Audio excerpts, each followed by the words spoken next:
This video contains 2 calls made by Charlie Adelson to his mother Donna on the day after his conviction. They talked several times that day, so there's more calls to come.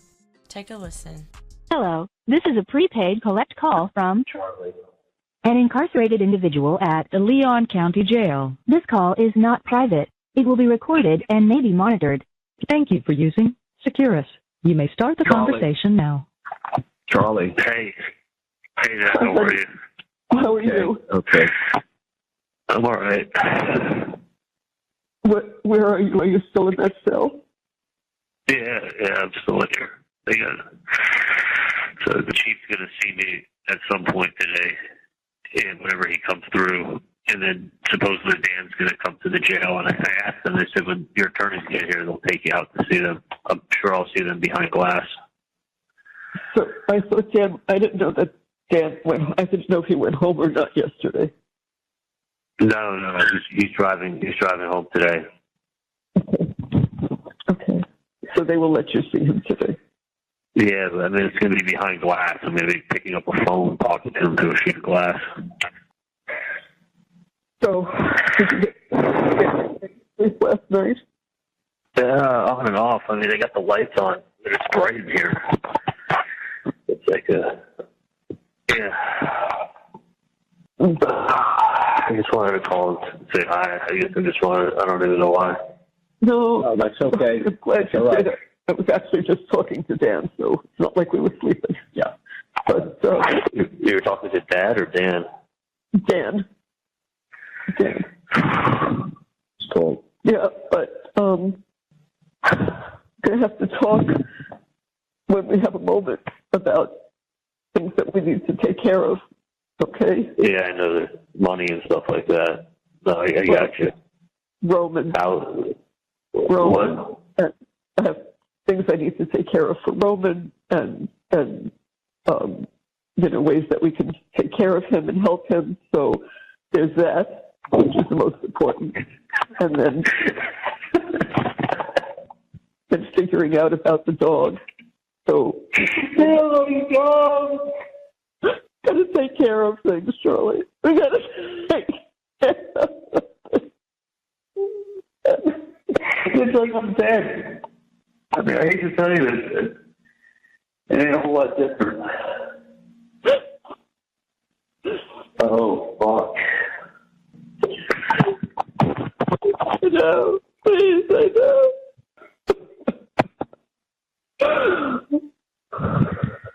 Oh, fuck. I listen to everybody.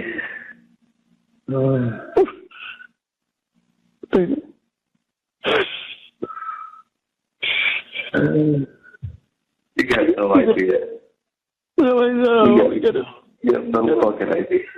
That's all I gotta say. Charlie, I know. I know. I love you. I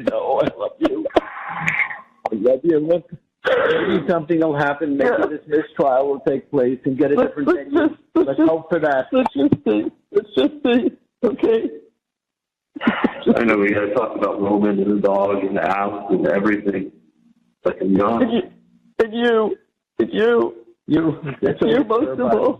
That's you. Please. No. It's not over. No. It's not over. Please. Charlie, we'll try everything. No, I got you. But What time is he coming? Do you know what time he's coming? I think he said if I don't see him by 11, that means he couldn't get it to TV, so he's on the road. So I'm sure probably 9 or 10 is when he'll come by. Okay. Well, I'll get back on the phone with him. You give me 15 minutes and call back. I'll have a better idea of what's going on. Okay? Yeah, I'm going to be fine. I mean, listen, I don't want to say anything to Roman because he's at a point now where he's asking for me every time I get on the phone with him. I know. No, I'm not going to say anything to Roman. No, I'm just talking about what things we're going to do to take care of him. Yeah. No, I got you. It's just I want to see my kid grow up.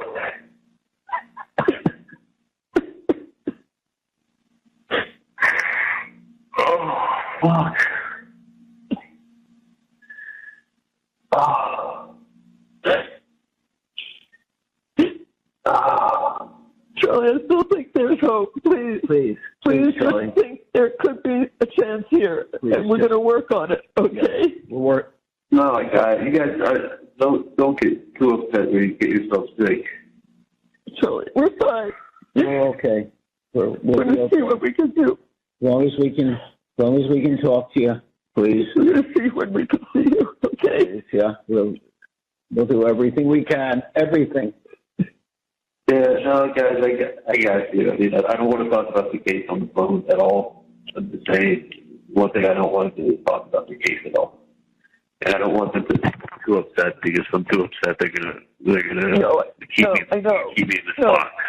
Yeah, no, let's do that. Let's not do that. No, I'm not. But I'm just saying. I'll call Dan back. Call us in about 15 Give us minutes. 15 minutes. Let me talk to Dan, okay, honey? Yeah, talk to him for like 20 minutes. I'll call you back. I'm going to give you a call for a minute. Oh, perfect. Okay. All right. Okay. Love you. Bye. Bye. I love you.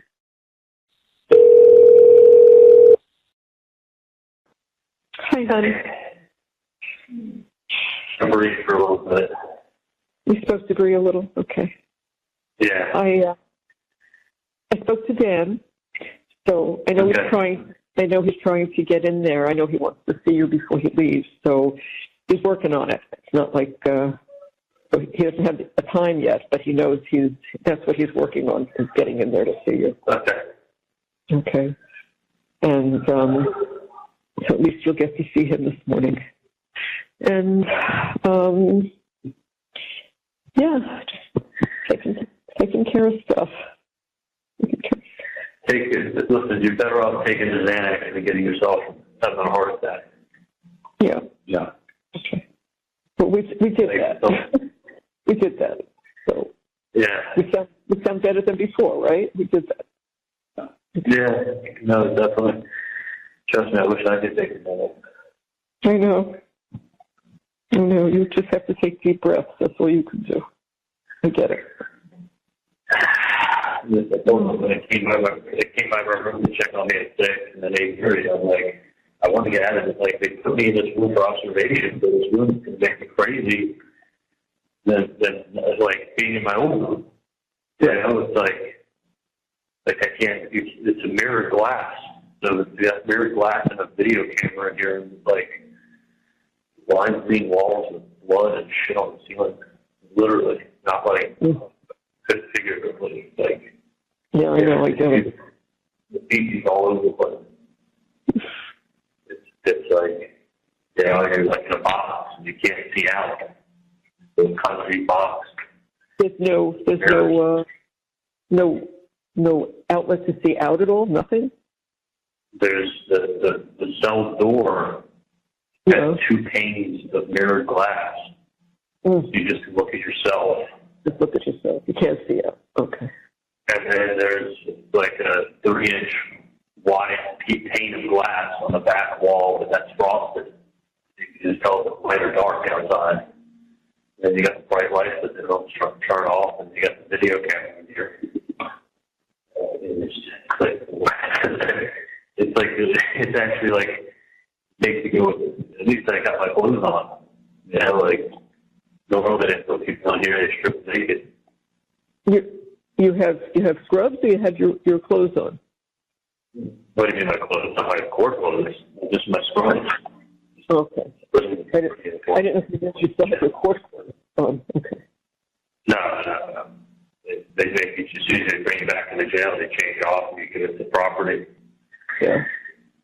Speaking of having, when Dan comes to the jail, I'm going to have him pick up my all my property here.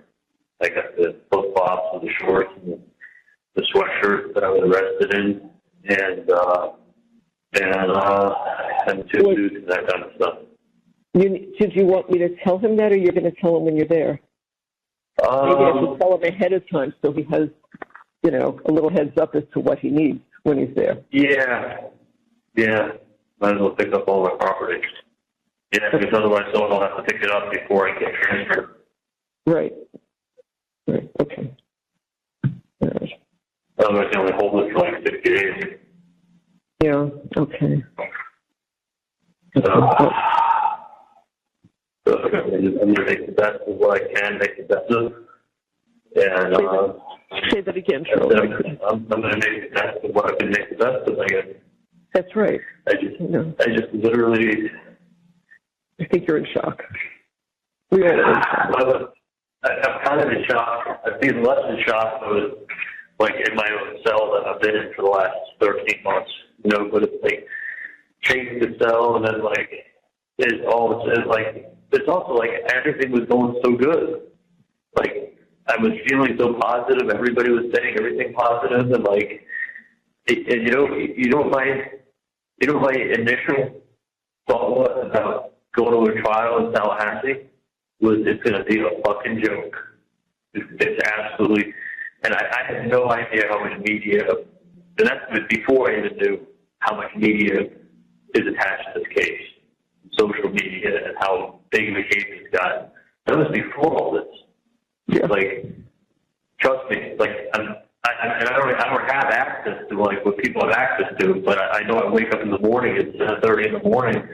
And like this morning, I have the radio listening to it. The guys talking about my case and legal experts on talking about things, talking about Appleman, and talking about the whole case. His mentor lawyer is calling into the radio. I'm sitting in my jail cell listening. The comments after you testified, trust me, were all positive. All positive. But you got to understand. But that's not the jury. And I don't want to look at the detail. But when I was sitting there and I saw her closing, I was just like, because of what she was doing. She was like, I know, Charlie, but you know what? Yeah. They decided before that. Before that. No, I know exactly because when they came in Monday morning, none of the jurors looked at me. They would not make eye contact with me. Monday morning, they wouldn't make eye contact.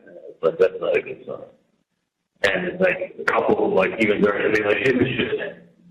I mean, I just my gut instinct about they say like follow your gut, at least be like it's like I remember like when I had that pet having me like no he's fine.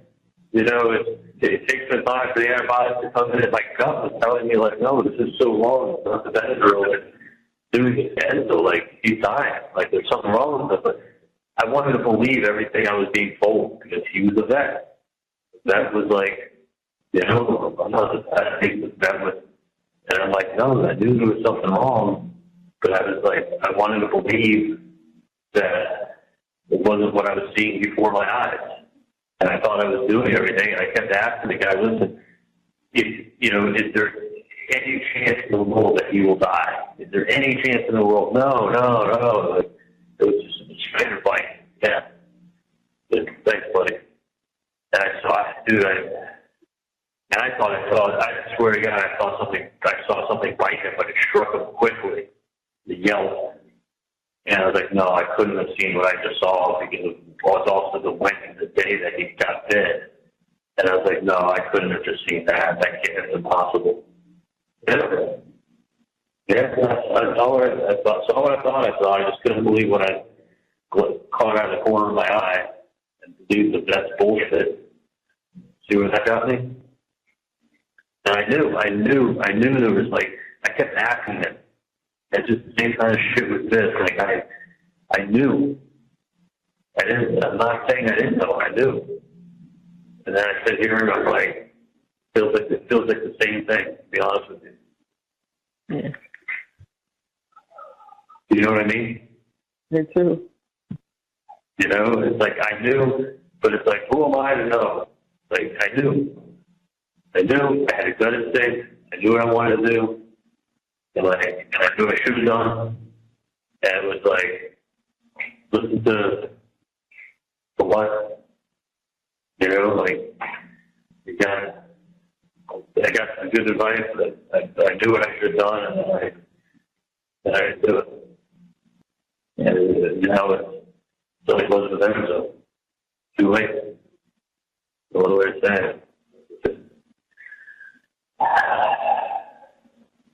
Maybe it's good that he died. It would honestly be that much harder for me being in here with him out there.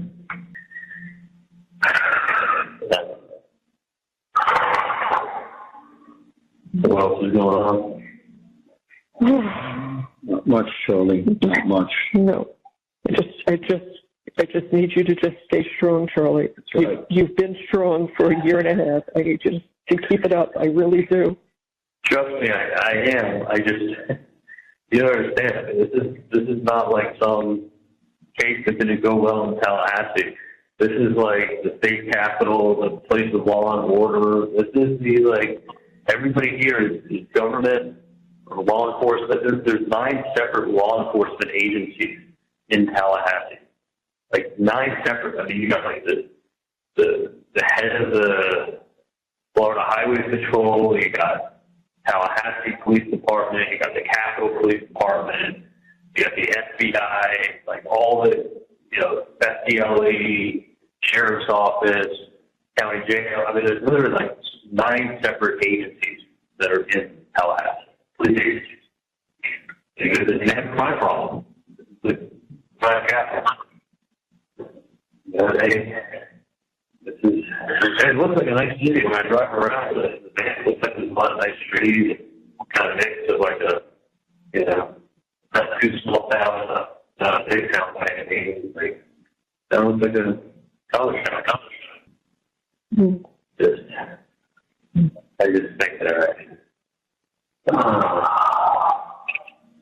that Dan said to tell you that he's heading there within the hour. Okay. So, but I did tell him about picking up my clothes. Yeah, I said, Charlie asked you, where am I here? I don't know where I'm going. Charlie asked you to please pick up his property before you leave. And he said, of course, I'm heading there within the hour. Okay. Let me tell you something. Oh. Yeah, I just talked to Bree for like 30 minutes before I called you back. That's what you said. But it's like, I mean, over the next couple days, I guess we'll talk and we'll figure out what to do with the number, what to do about the number of items and things. Yeah, what I would like you to do is on those calls that you want to talk to me, call, right. And he will get the information to us, but don't talk to me over the phone about any of that. Yeah, no, I know, of course. I'll tell Dan, and Dan will relay the message. Exactly. As far as the dog and that kind of stuff, and anything else. Okay, perfect. So it's, yeah, give it a lot of thought. Anything that you want. Anything that you can think of that you want or needs to be done or whatever, you have a couple of days. Just think about it and let us know what to do. Let Dan know what to do, and we'll follow it through. Yeah, no, I'll make a list of things we'll probably get taken care of. And look, I talked to Janice last night for less than 5 minutes. I just told her my parents are having a tough time, and that probably later in the week, maybe by Friday or Saturday, I'll have them give you a call, touch base, and figure out what we're doing with some things. Right, you'll have a better idea then. That's right. So it's funny. Listen, I love Buddy. He was a great dog, but I was in such a fucked up headspace when I got him. I know. I was honestly so depressed with losing Enzo that should have been my sign. That should have been my big fucking flashing neon sign right there. But I still tried to make things work and get a new dog and honestly I was depressed with having him the first so much time, and then I had him a year and a half, and then I've been gone a year and a half. Exactly. I got him in August, and then I got him in October. So I had him for October to April. That's 6 months plus a year. So I had him a year and 6 months, and then I've been gone a year and 6 months. So I've been gone now longer than I had him. I'm so depressed. I'm trying to replace Enzo, but Enzo would just made it harder. sometimes you gotta like look at certain signs you get in life and just follow them, you know? Yeah, that's right. And, you know, like sometimes things happen and it's a sign and you're like, you know what? This is my sign. Like, what? Maybe change course or something. And, like, not try to, I know. you know, keep I know what going you're ahead. You know exactly what I'm saying. Not keep going ahead, going ahead. And, right. Getting, you know, get this new puppy dog, pretend like everything's okay. And, like, when into the went, I should, you know. I know what you should have done. Yeah. No, it's just like,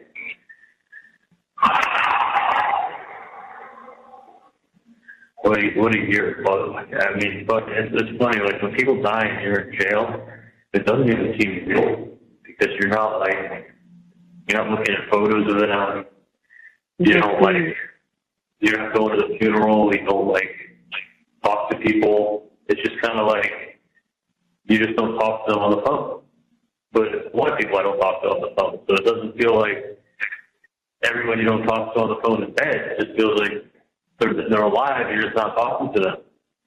You know, like in this past year, I mean, I can't fucking believe Bud died.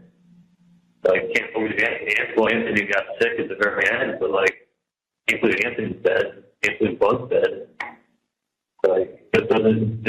It's real, but it's not real. You know. But it's not real. Yeah. Just like that. You know, you're not going to the funerals. You're not talking to people that know them. You're not seeing photos of them. You're not you're removed from everything. Nothing feels real anymore. It really doesn't. I mean, you're just in a concrete box. Telephone. And that's the only way I can describe it. I've gotten outside 4 times maybe in the last year and a half for 30 minutes. And when you go outside, it's literally you're inside a circle where there's the size of maybe a basketball court and a half, and it's 60-foot high concrete walls all around you. So your eyes can't look further more than 80 feet in front of you. You know, unless you look up at the sky, you don't see trees. It's just, it's just very weird.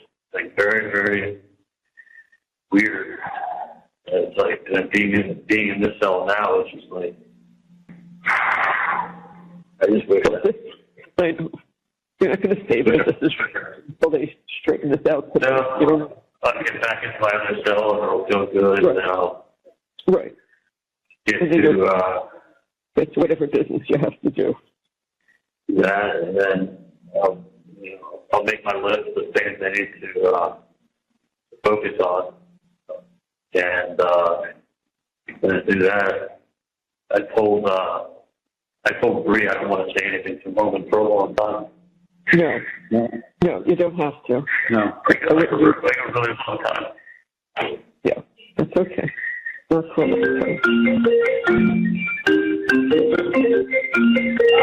Sorry, let me shut the phone.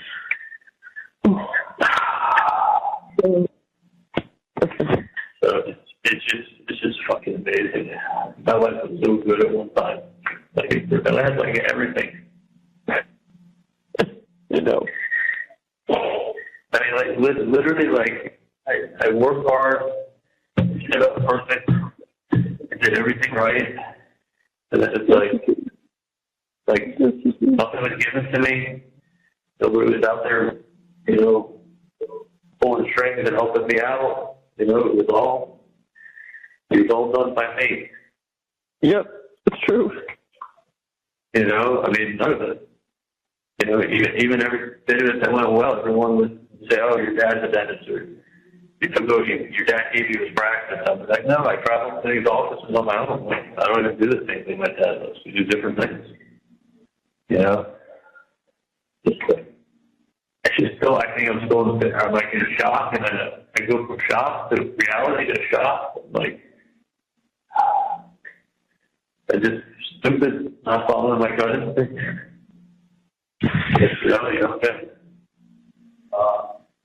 And I know you can always second guess, but when your gut tells you something, your gut tells you something. Yeah. Then you listen to you get advice.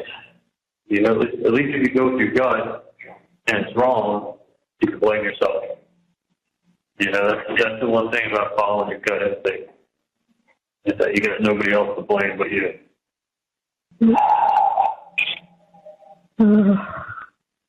No.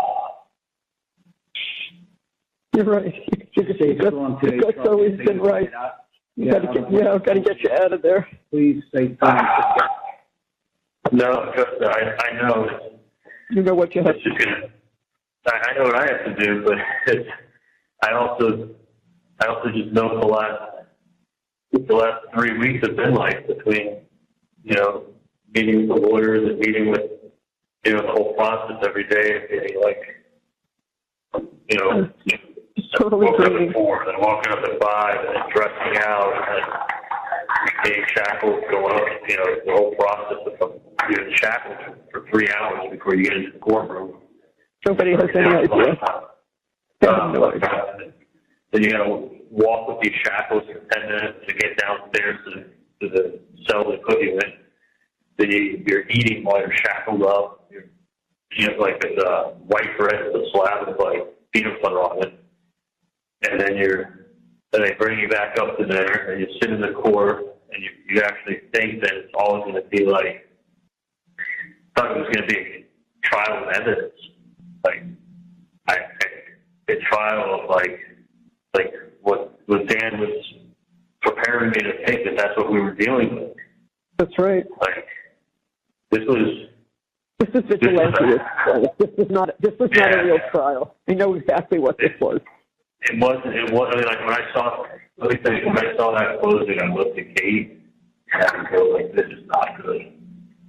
Like, I just knew, like, when I saw that, what she was doing and what she was portraying and what she was saying, and it reminded me more of like a Dateline special being put out there for everybody, with like, you know, just like with her, you know, hometown Tallahassee delivery, you know, to the hometown Tallahassee crowd, you know, like, it was just like, that's what she did. Heavy on the southern accent, added that all in that she doesn't usually have. She added it in every little trick of the book. She really laid it all thick, and the hometown girl brought it home. And like, you know, like, she really, like, I mean, honestly, everything that they, you know, this is cut and paste, take a line out here, take a line out there, like, even just cut and paste from 50 hours of tapes, like, you could make anything look like anything you want it to look like. Of course. You know, and played games. They cheated, they lied, they played games. You're quoting Wendy's book. Like, what in the world is Wendy's book? Like, you know, you're using it like this highly educated lawyer writing this book to bash Tallahassee. You know, like, there'd be people that hate you just for that. That's like you think you're too good at this place. I know. A, I didn't write it. B, I never even read that part of it. I mean, I think I read a couple of chapters, but I don't remember reading that. But it was like, you know, and then she, like, quoted Wendy to make it seem like I'm a fool, you know, and like, oh, look, even his own sister says, you know, like, taking things out of context. Yeah. And it's like, take anything out of context, you can make it sound ridiculous. That's what they did. Either they had a bunch of stupid jurors, or these people knew what they were going to do before they walked in. Well, they also got riled up by the hometown girl, and they had it all. Look, it was like she made a TV production. Oh wait, I said TV again. Well, like, don't say that's the code word. I just said TV. Don't say that. Yeah, like, code word. They put it together. I mean, like, just. Anyone with a brain who looked at that knew better. Anyone. Not these but not when you dump it down like this. You're like, it's worse than this 3 times. It's got to be related. Yeah. what else could they be talking? What else? What else? Like, wow. I mean, listen, the problem, too, is when you hate, once you get the jury, like, this is one thing that Dan said to me. He's like, look, the jury doesn't have to like you. Right. And I used to always say, look, but if they fucking hate you on a personal level, that's a different story. And I always felt like that. Like if the jury, if they hate you, they ain't voted with you. Yeah. I mean, listen, I know people have said, like, oh, you have to look at the law, look at what you're charged with, look at the evidence, and see if the state has proved it beyond a reasonable doubt. And then when she's describing, when the state's describing of, like, what beyond a reasonable doubt is, she, like, softened it up to be like, well, if you think he's guilty, then you vote this way. Like, okay, so if you think 51-49 guilty, then you vote guilty. If you think more guilty than not guilty, that's not beyond a reasonable doubt. Beyond a reasonable doubt is like, you know what happened. Yeah.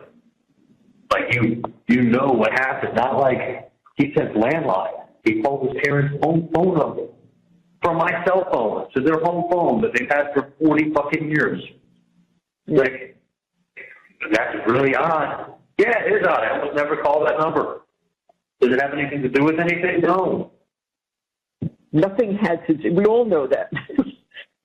None of what she said had anything to do with it. None of it. When these books, the landline, the TV, the this, the that, like, none of it had anything to do with it. But it was all like, it was literally like on a fourth grade level, made for TV, sensational, cut and paste. How could you not see how simple it is? Like, but she was quoting people who fucking hate me or hate Wendy, who have a motive. That's right. Like I see it coming in. Oh, look at what they're saying. Who his best friend says. Wow. Anyone who saw Lacoste testify knew he was lying. He was twitching. He was turning red. He was talking beyond any question that was asked. The guy's a liar, a liar. Everybody knew. Yeah, but when she sums it up in the summary, it wasn't him testifying. It was her putting the package together for you.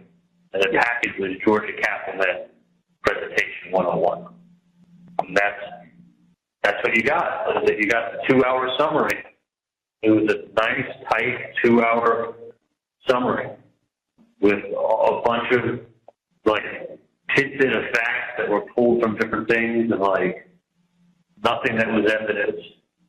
But it was enough to make you want to read Wendy's book. That was she's bashing Tallahassee.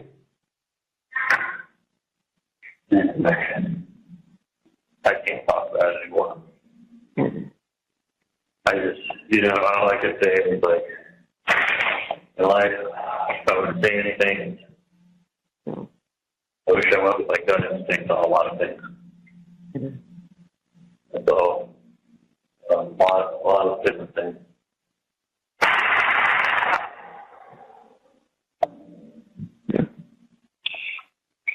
Because now it's outside of a miracle.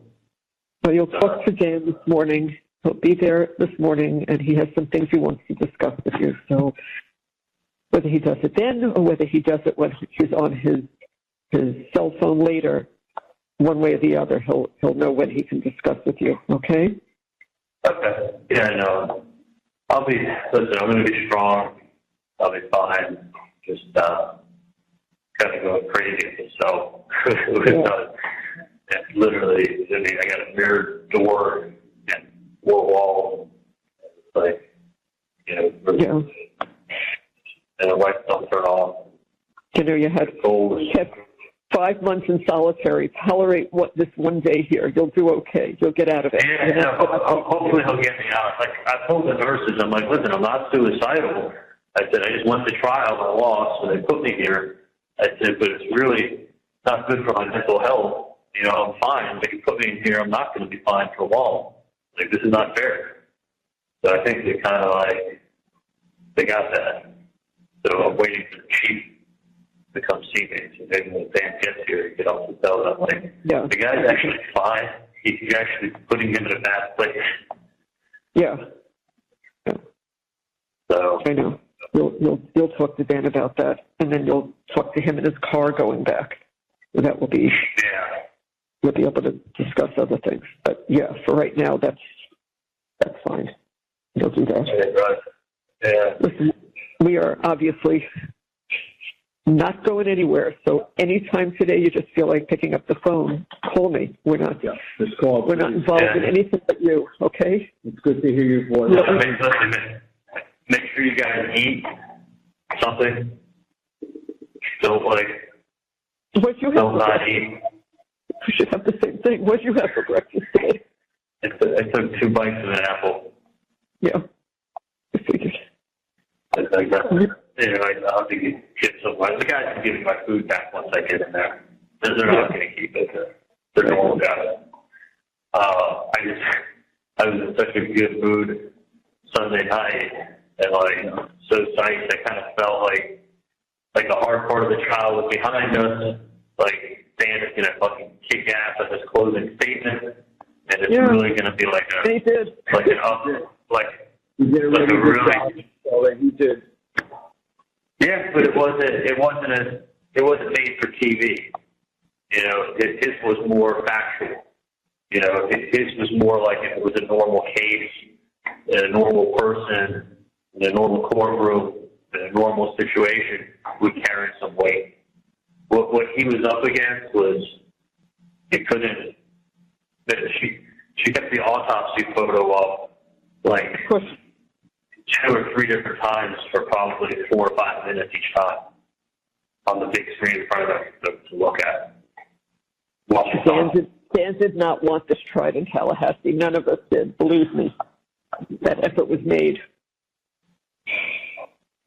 That was and it's what happened was horrible, and that and then just everyone's sitting there looking at the photo, and They didn't listen. Sweet Georgia Cappleman was just stirring it up. So it's like she couldn't. I really thought that put it this way, girl. Yeah. Walking in Monday, everyone had a different thought. Not this. Absolutely not this. I mean, I was told that the worst it's going to be is a hung jury, and I'm thinking I went into Monday thinking I hope I don't have a hung jury.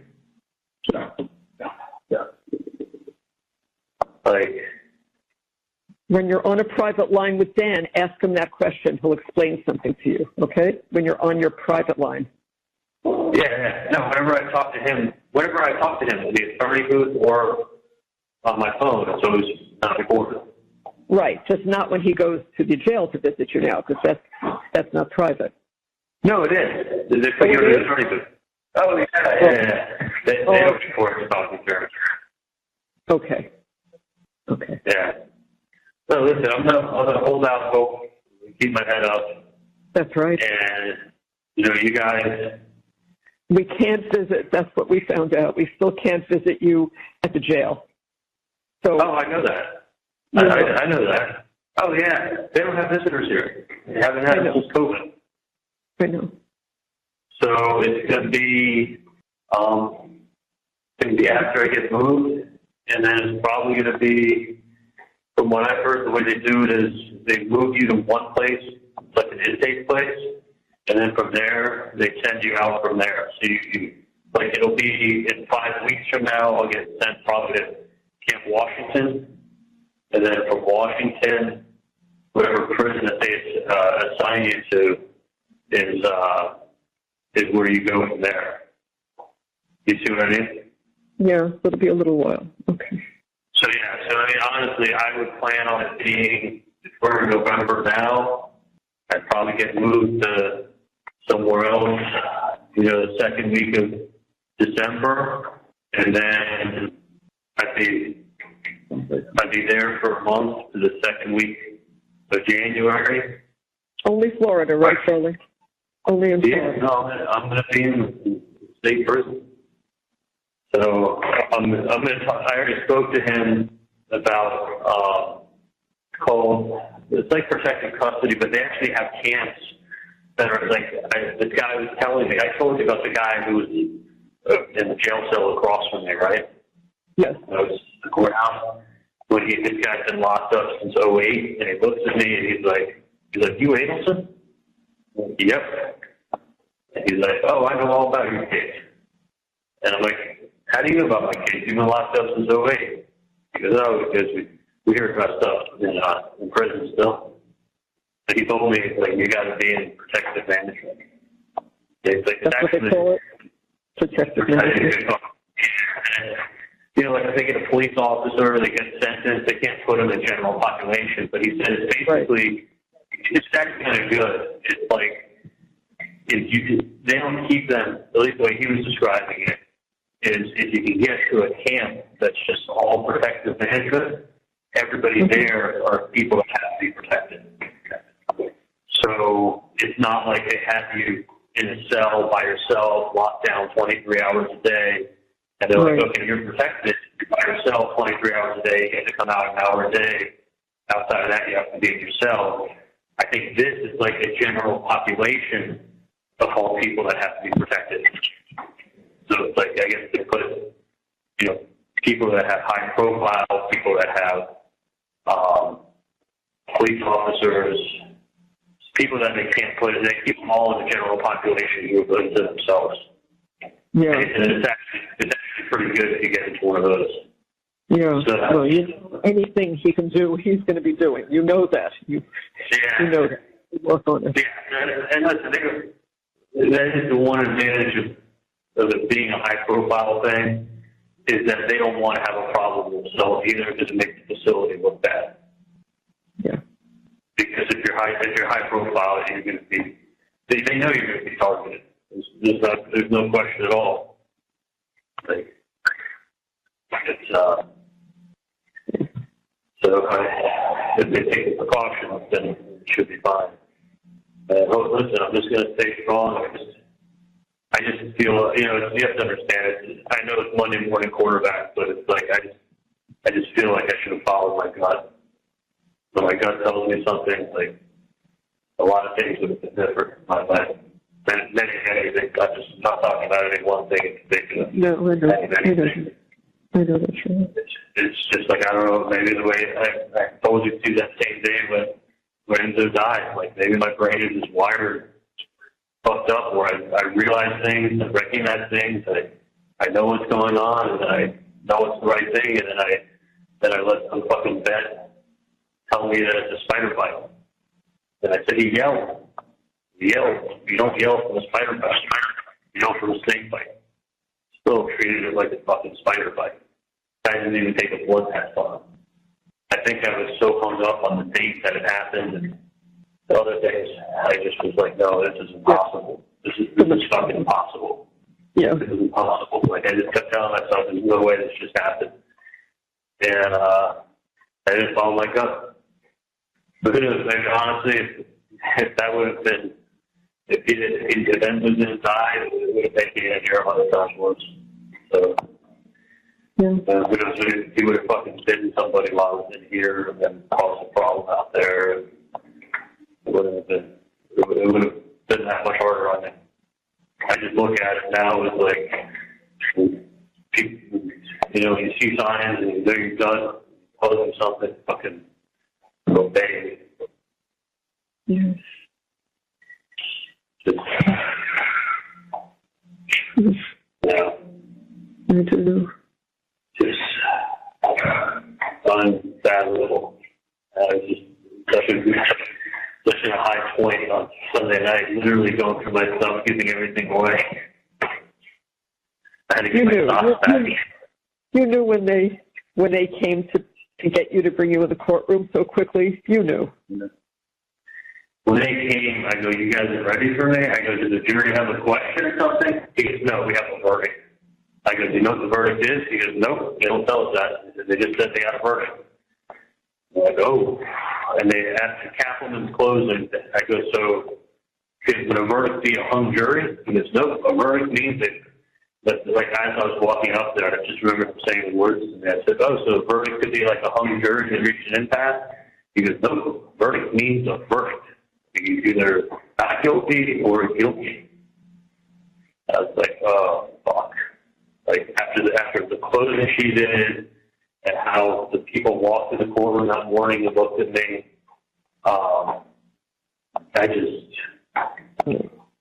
we were watching the whole time, and when we saw the time frame, I went, no, not in 3 hours. They eat for an hour, and then they went back there and just filled out their papers. That's all they did. No deliberation. Nada. Nothing. Well, with Dan Dan was telling them, okay, now look at this wire, this number wire, this number second into the wire, play this and listen to this. I saw people, nobody was writing anything down. I was like, okay, they're not even listening to what he's telling them to look at. Like, it's like, she's just telling them, like, go with your gut. After I make you sick from my 2-hour presentation and make it so simple for you, I'll either read to you what Wendy wrote in her book. Like, so, Dan went person by person, like broke down each witness, like, like what to focus on. Like, I mean, he really, like, it was not going to happen. It wasn't a summary. It was detail. It was information. It was exactly why there's reasonable doubt on numerous reasons. And Capel made it seem like, reasonable doubt is not this crazy thing. It's not like, you don't have to know what happened. You don't have to be, it just means you think the person's guilty. Like, oh shit, like, that's like saying 51-49. Like, do I think the Chiefs are going to beat the Dolphins this week? Yeah, I really think the Chiefs are going to beat the Dolphins. Like, that's where I place my money. But like, did I know? Do I have proof? No, just like gut tells me that Chiefs are more likely a better team and more likely to beat the Dolphins. That's where I bet. And that's not like, 99% or not 95%. I'm just pretty sure that that's going to happen. And I think that's kind of how they made the jury deliberations feel like when they're giving the instructions. Like, beyond reasonable doubt, it's not this crazy high burden of proof. It just means that a reasonable person thinks that this is what happened. Like, no, that's not what, that's not really what reasonable doubt is. Reasonable doubt means, like, is there any other way something could have happened? Like, I think it was the way it was presented to them. I was like, That's what Dan said. It isn't fair that the people who present the case end the case. They start, he's supposed to finish. He said it's not a fair system.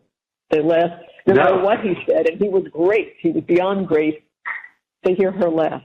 They hear her laugh. Yeah, and any good points he made, she spent the next half hour drowning them out. Yeah. Sweep that away. I know. We heard it. So it's like, ladies and gentlemen, use your common sense. Like, this, I'm like, oh my God, like, it's not like, oh, my common sense. Oh, yeah, I think the Chiefs are going to beat the Dolphins. Okay. But that's not beyond a reasonable doubt the Chiefs are going to beat the Dolphins. It's the way it's phrased, the way it's worded, the way it's presented. Like, you think you're like, you're pretty sure, okay.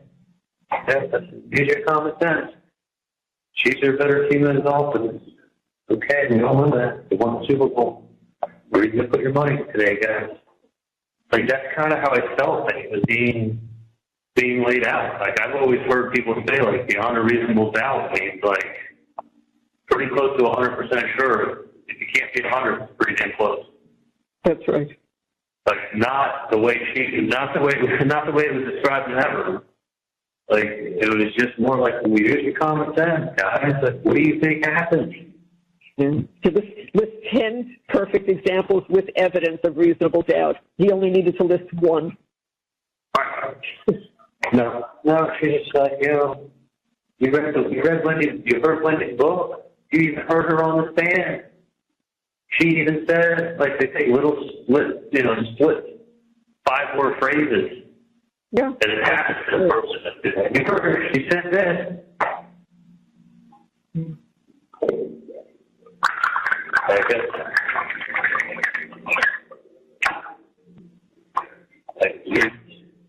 You're having some water? Is there water? Yeah. Okay. Water that works in here.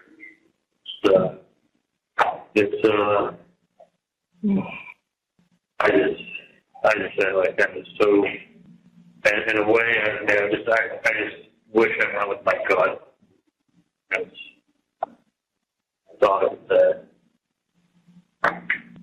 I don't see how that would have been. I know hindsight's 20/20, but like, yeah, I know. You'll say that. I wish I went with my gut with Enzo. I wish I went with my gut with a lot of other things.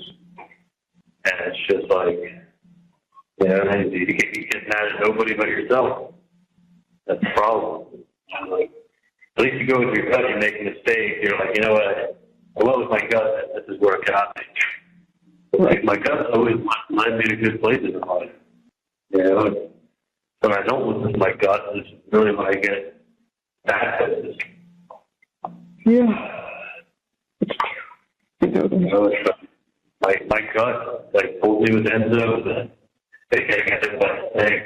They think it is a serious. I said, hey, you use medication, seeing if I got on the last page, and stay in the hospital. Yeah, the same thing. Yeah, that's just a little bit quicker than I need. They're going to do the same thing for us. And, they charge like $2,000 plus if they want to keep them for a couple days. Thinking like, I don't want to be patient for that long. I'll take care of them.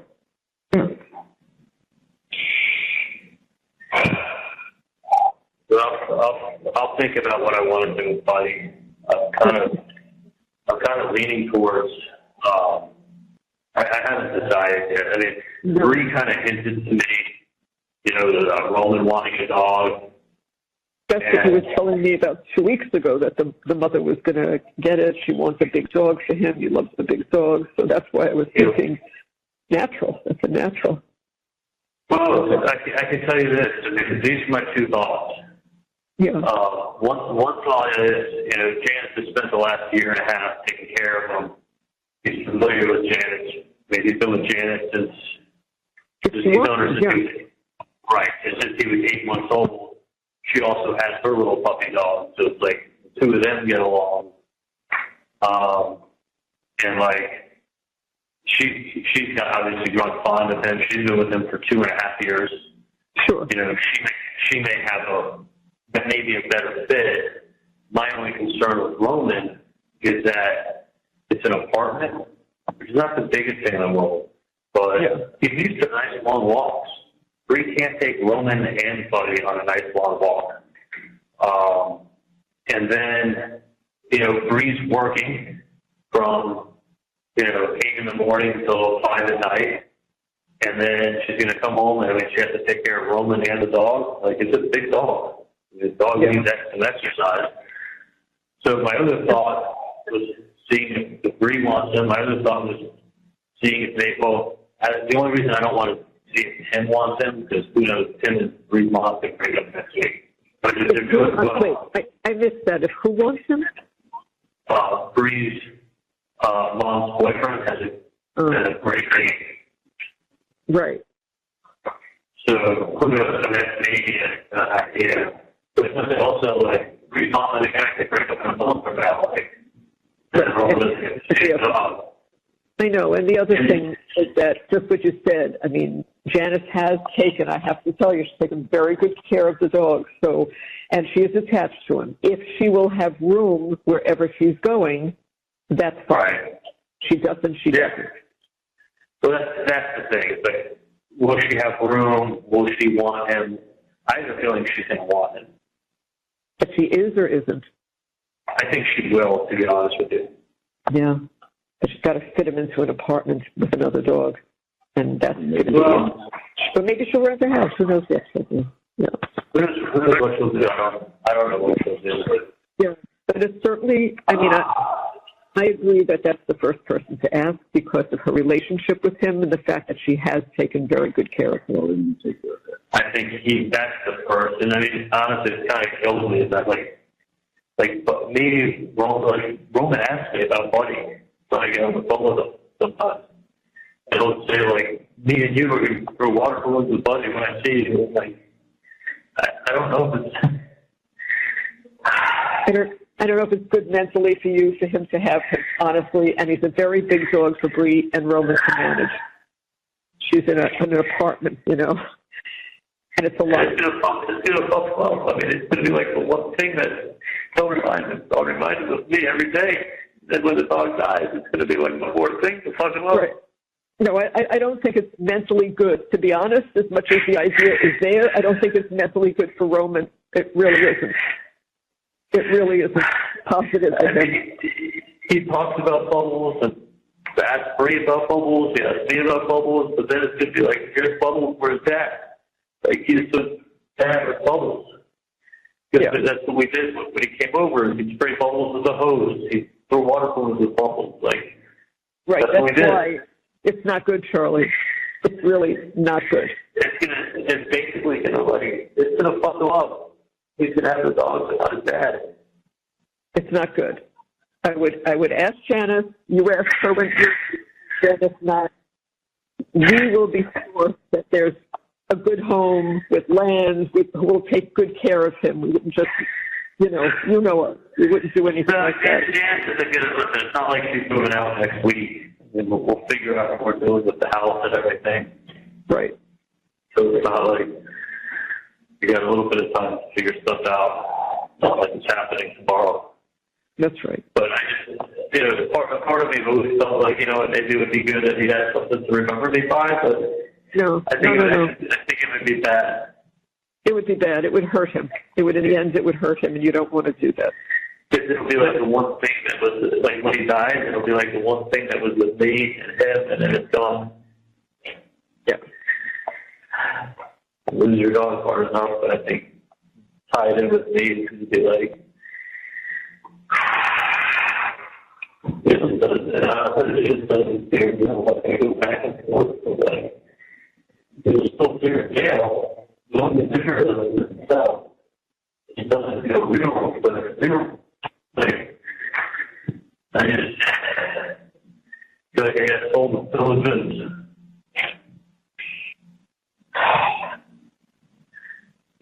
Basically, it's like, go with your fucking gut instinct. Like, look at how far I got in life by following my gut.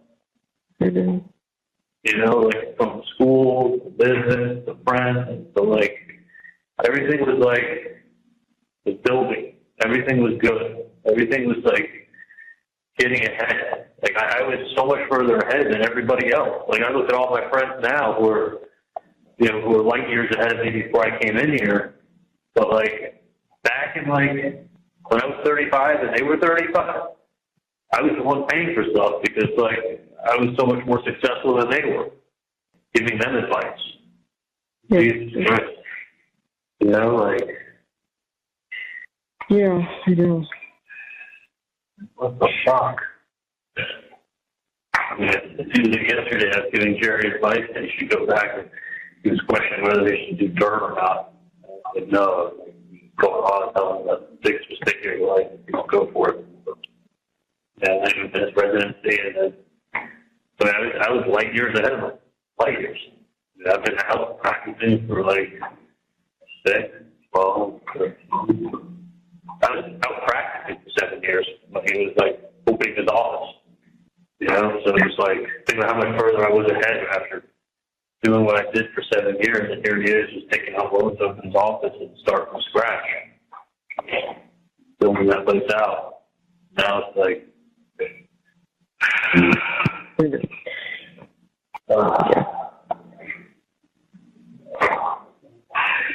Listen to me, hon. Try to take some deep breaths. Try to get yourself calmed down. I know that's an unpleasant situation you're in, and let's get your time with San, and then hopefully they'll come and get you the hell out of there. But just call us and let us know what's going on and where you are. Yeah, Okay. no, I'm fine. I don't need to keep repeating myself. I'm just, No, you're not, okay. not repeating yourself. You're not repeating All yourself. right. no, I am, because I've heard myself say it 4 times. That was bad. This is now. It's okay. You tell me anything you want. I just, I know. I should have. I'm not just talking about any one thing that they do. Oh, I know. I know. All my coaches think make my own decision. At least I can look back and say, you know what, that was my decision. Good, bad, or different. I made the decision. It's I get to look at myself, recognize something for what it is, and then make a decision, and then let somebody talk me out of it. It's when I'm talking about myself, getting talked out of things, but it's just very. This is a place where you can do a lot of thinking. Yeah, I know that. I know that. I have a very active mind. I don't have one of these minds that I like a German Shepherd. I've got to be busy doing a job or doing something. I can't just sit idle. Some people do. It was my ADD where I always have to be on the move and doing something active and Always think. driven going someplace and always thinking. And this is the opposite of that environment. Yeah, no, it wasn't. It wasn't a real trial. I mean, it really was not No. I mean, not that I've been to other trials before, but I can't imagine it being No. It was. Everything that could have been done right for you was, and it was these people waiting for the hanging outside. They just made up their mind. They did what they did. They wanted to know what they did. Everybody knows that. Everybody knows that. That's just my opinion. No, the people that you got on that jury, we had to wait our exits. I mean, when I wrote down the people that we needed to kill, the people who made it through the way it is there's 152 people that they questioned. Yeah, 5 questions each, 152 people. When those people, after 2 days, we got to 150 people, we only had 60 people out of that 152 people. So then out of those 60 people, 21 come up and they take seats. Then we start questioning the 21. And then, people at the 21 are trying to get thrown off the jury. The guy who plays the New York Yankees has no interest in associating himself with this case. The guy who was a restaurant manager and had managed a chain of local restaurants, no interest in associating himself. So these guys are taking themselves off of the jury, right? Then you see who you have left, and then you ask them a bunch of questions, and then you got to get rid of people that you just know they're going to be horrible for you, absolutely horrible.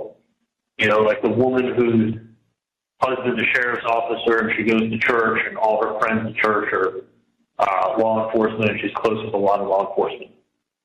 How could she ever go to church on Sunday if she voted for me? So we had to use an X on her. It was people, a guy was a detective for 20, 40 years with Miami-Dade and he was a fire arson specialist and he was telling us about his photographic memory. He knows about the case, but he could be fair. He hasn't come on. So, when I wrote down all the people who were okay, these are the ones we got to get rid of. I looked at the jury experts, and honestly, 8 out of 10, I think, of the ones that I had X's on them, they had the X's on the same people. Yeah, they're just And these are guys who do it for a living. It's I don't, but my vibe was no. And then even with the other 2 or whatever that we debated on, it was a toss up. They weren't you know. But it was just, you know, like one lady was, when Dan was speaking, was like in the first day she was falling asleep with her face in her hand. Fall asleep. I'm like, literally, like, you know, some like 65-year-old black lady just like looks at her, closed her eyes and put her face in her hand. So I'm like, he's questioning a witness, so you can have information that you're fucking falling asleep. You know, and then it really it comes down to the summary. Because like, you just like, you sit everybody down and have to watch a kind of session. But that's not worse with this other accent. Not these people bash you tell that. And they say the prosecutor said in closing not to be construed as evidence in the case. What do you think people walking out with their ears? Yeah. Right? So why are they talking? They're saying stuff that's not evidence, but then you're going to go back and deliberate on it. No, they didn't. They didn't do anything. They didn't look at one thing. No. I'm telling you, when Dan was telling them the places to go look, like at what time and what recording to go listen to for yourself, they weren't even writing the notes down. They had no interest. Like, because they made a decision without listening. They made a decision. She's like, well, if you feel like this is, and I'm telling you, like, I just wish I went with my gut instinct on a lot of things. That's all. Not one thing in particular. Lots of different things. I wish I went on my gut. Because then at least I know it's in my hand, you know? I like it in my hand. That's right. I know. Not like, oh, I have faith. But just remember what I said to you. There's a lot of things that you need to talk to him about. Just remember what I said to you about some things that went on that he needs to tell you, okay? Okay. So yeah. Please remember that's important, okay? All right. We'll talk to him, and then whenever he gets there, it's, 10 minutes to 10. So whenever he gets there, you'll talk to him. He knows about getting your property, and then when he speaks to you, you'll ask him that question. What you tell my mom? She couldn't tell me. Okay? Yeah, no, I'll ask you. By the way, what are the chances that when the FBI arrests me, I didn't have a shirt on, so they went in my closet to go grab something. They grabbed the orange sweatshirt that says unemployed. Yeah. Oh, God. Yeah. That's the sweatshirt that I got thrown out of the Broward jail. You know, do you remember the one I bought it in South Korea when I was in Wisconsin? I do. We thought it was funny. Yeah. It says unemployed across the front. And what's funny but not funny, I was joking around with Chad once.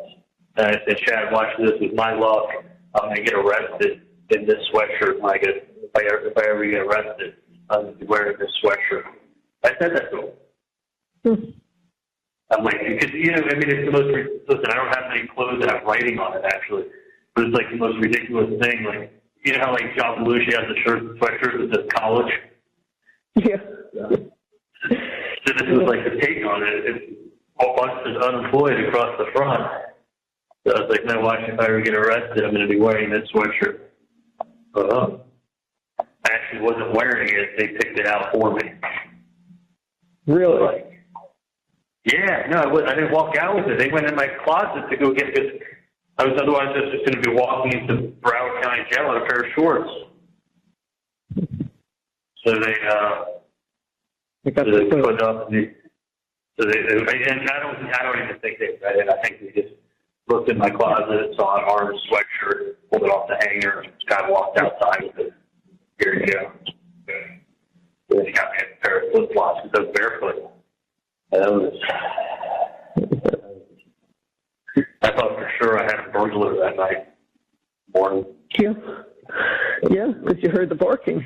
Well, it's not just the barking. I heard the dog barking. I heard the glass breaking. Yeah. And then, because I have 10 windows at my house, it's like the original windows from '57 on my bedroom. I didn't put hurricane windows there. So what do you call it? I heard like it sounded like someone was jumping my fence.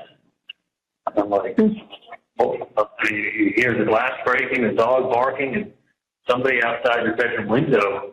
Like, I thought I heard voices, and I definitely heard rustling and someone on a fence, like, jumping in the middle of a aluminum fence. And I was like, holy shit, like, I got a burglar.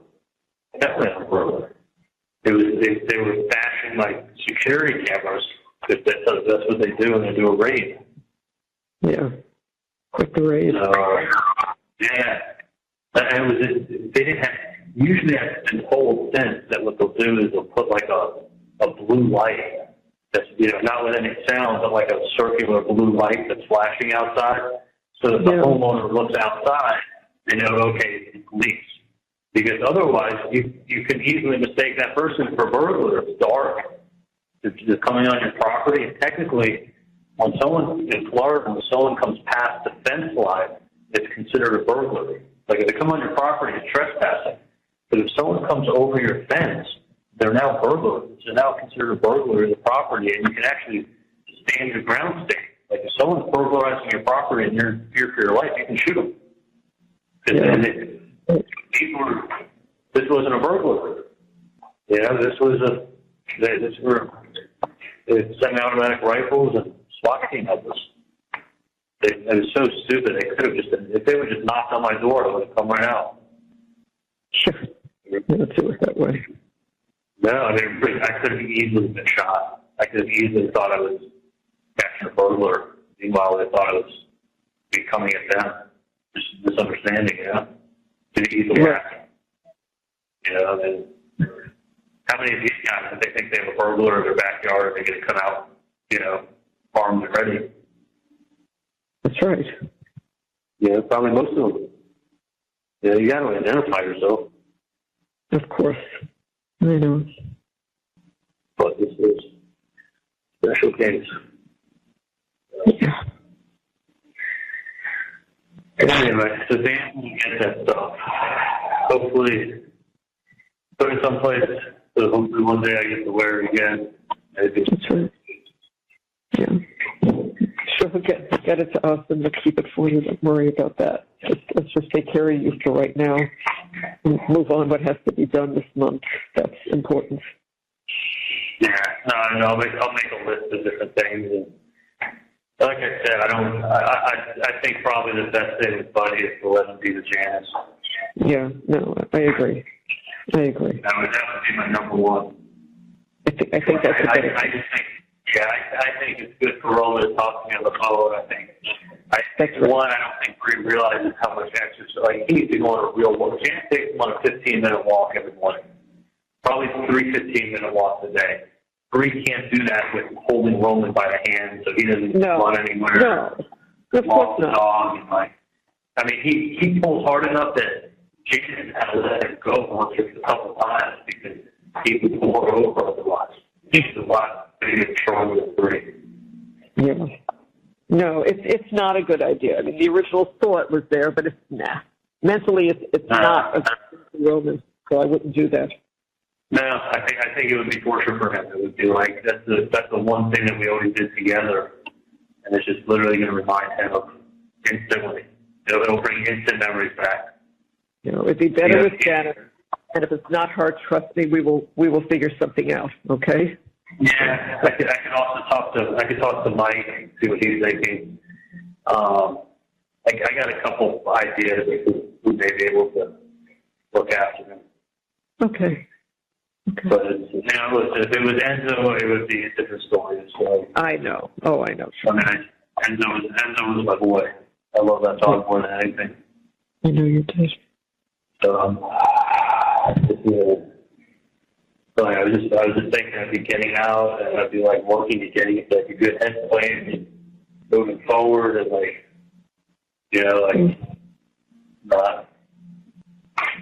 me let you go. I'll call you guys later, okay? Sounds good, Charlie. I love you. You do. Bye. Bye. Bye. Thank you for watching. Please like, subscribe, and turn notifications on so you don't miss the next one.